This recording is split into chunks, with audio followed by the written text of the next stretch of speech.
Another one. Another one. Another one. We get so many calls and so many questions. And yes. This is like, I'm going to be a client. Oh. I'm looking for a German Shepherd. Mm-hmm. And I want a straight back German Shepherd. I don't want the slanted back.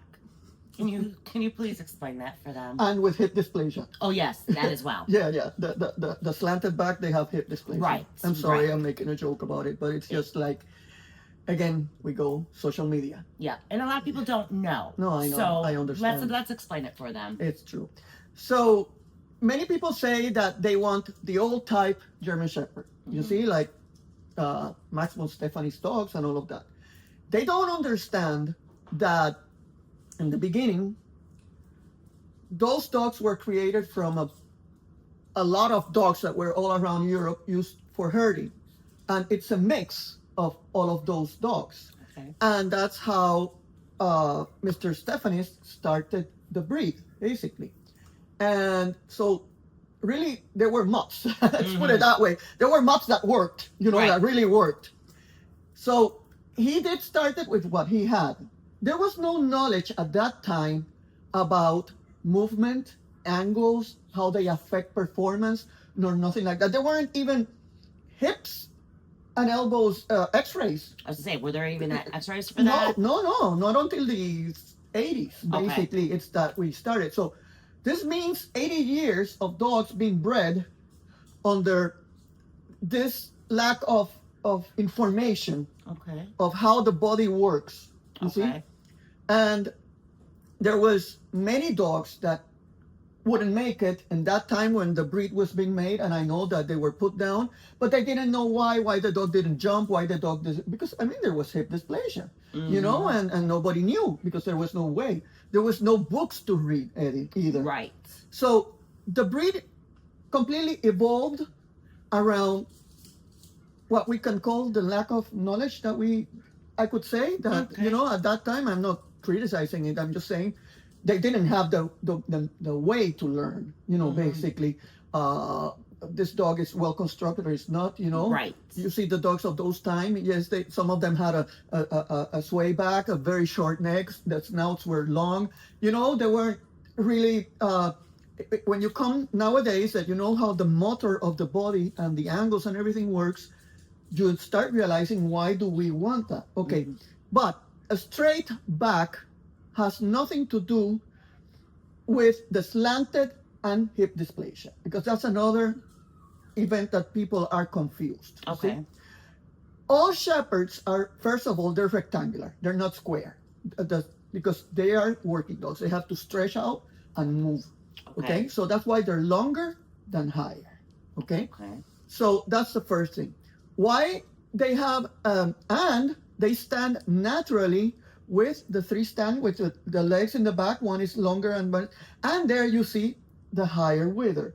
What I believe that has created this chaos, I think that the social media looks at the American lines from the 70s and the 80s that have extreme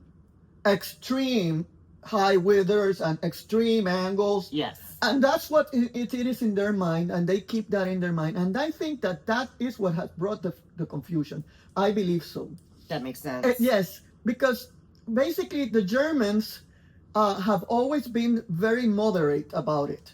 Some of them have more angulation, some of them has less. Then comes the situation with the roach back that they started doing. I haven't read anything that tells me what the roachback, where it came from, and or what use it has. I'm not going to talk about something that I don't know. Right. I personally don't like it, but it's not something that would keep me away. But anyway, the square dog, it's the flatback dog. Sorry, the flatback dog. If you put the four legs in the same position, you're going to see them flat. If you stretch the outside back leg and leave the other one inside, you're going to have the slight slanted. Yes, you see? So the slight slant, for me, it's very important, because if you see runners that they kneel down before they're going to start running, that's what happens with the shepherd. They kneel down, their shoulders are higher, and then they start sprinting and going and moving, basically. And And it gives them that extra power. Exactly, and longer steps, basically, and a good shoulder, which I think it's more important, a shoulder layback that's correct, that they can really reach, you see? And the drive behind, if you have a good muscling, good muscles there with the correct angles, not exaggerated, but correct angles, and the higher wither with a lower tail, croup. They can really move out and push themselves, Right. So it's a confusion that people have, because I can get you to hear Tashi. If I bring Tashi outside, she was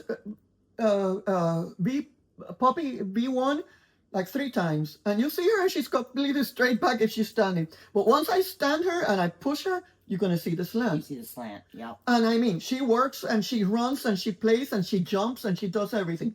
Now the problem has come to the extremes, you see, and that's what the people have in their minds. Right. When they tell you, I want a straight back, because they are looking at the American dog that many breeders love them, and they wanted that extreme movement, where the dog is covering a lot of ground, and it was their preference. Let's put it that way. Then on the hip dysplasia, that there's no connection whatsoever.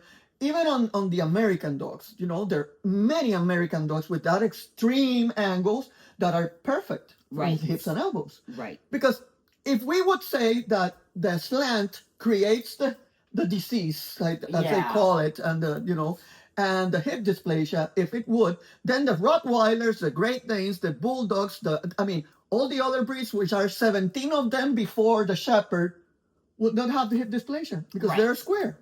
Right. So one thing has nothing to do with the other.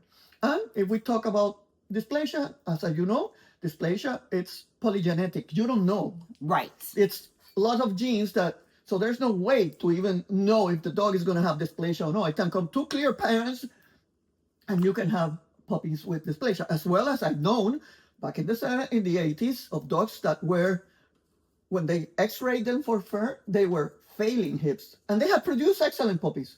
So it's a polygenic thing that there's no possible way on gene test to know if your dog carries it or not. So one thing has nothing to do with the other. Okay. I hope I kind of explained it. As I always say, I explain all of this based on my experience and the studies that I've done, and all the years that I've been doing this. I might be wrong sometimes, but I do check. And I get information from the real source of people that have been very, very successful in their breedings since the 70s. And that's what I can share, my experience, basically.